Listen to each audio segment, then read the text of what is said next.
Meal maker చుక్కకూర gravy curry కోసం stove మీద గిన్నెలో నీళ్లు పోసి పెట్టానండి. దాంట్లో ఒక స్పూన్ నీళ్లు మరిగినాయి. ఒక స్పూన్ ఆయిల్ వేసుకున్నాను. చుక్కకూర వండుతున్నాను. ఆనియన్స్ను పచ్చిమిర్చి కట్ చేసి వేసుకున్నాం. చుక్కకూర మీల్ మేకర్ కర్రీ చేస్తున్నా. మగ్గాలి. మీల్ మేకర్ ఉడకబెట్టుకోవడానికి నీళ్లు పెట్టాను. గిన్నెలో మరుగుతున్నాయి. నూనె వేద్దాం ఒక స్పూను. కాస్త సాల్ట్ మీల్ మేకర్ పట్టడానికి. మీల్ మేకర్ వేసేస్తున్నాను. 2 మినిట్స్ అలా ఉంచి కట్టేస్తాను.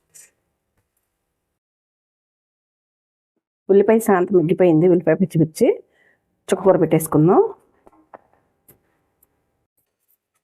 నీళ్ళలో చుక్కకూర పెట్టిన తర్వాత ఒకసారి కరిపేసుకొని మూత పెట్టేద్దాం. మగ్గిపోతుంది.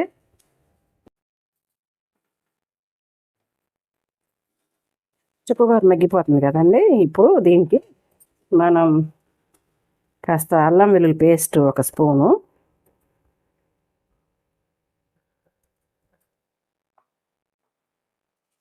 రుచికి సరిపడా ఉప్పు, ఇంకా ఉప్పు వేస్తున్నాను నేను. చుక్కకూర అంటే పులుపు ఉంటుంది కాబట్టి. కాస్త పసుపు, కాస్త కారం ఒక స్పూన్.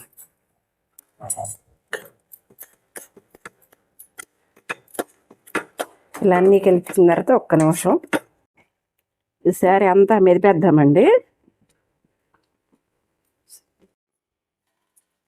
మీల్ మేకర్ శుభ్రంగా మగ్గిపోయిందండి, ఉడిగిపోయిందండి. అని చుక్కకూరలో వేసేద్దాం. ఇలా ఉడుకుతున్నప్పుడు వేసుకోవాలి. అబ్జర్వ్ చేసుకుంటుంది అనమాట పులుపుని. నీళ్ళల్లోంచి ఇలా వేసుకోవాలి.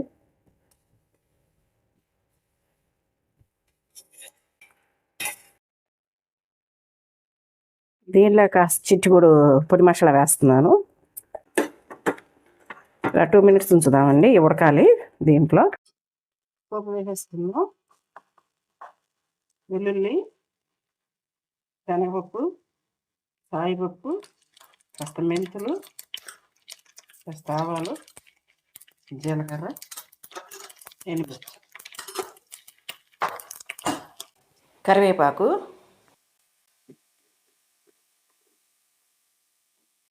ఉడికించుకున్న చుక్కకూర మీల్ మేకర్ని తాలింపులో వేసేసుకుందామండి.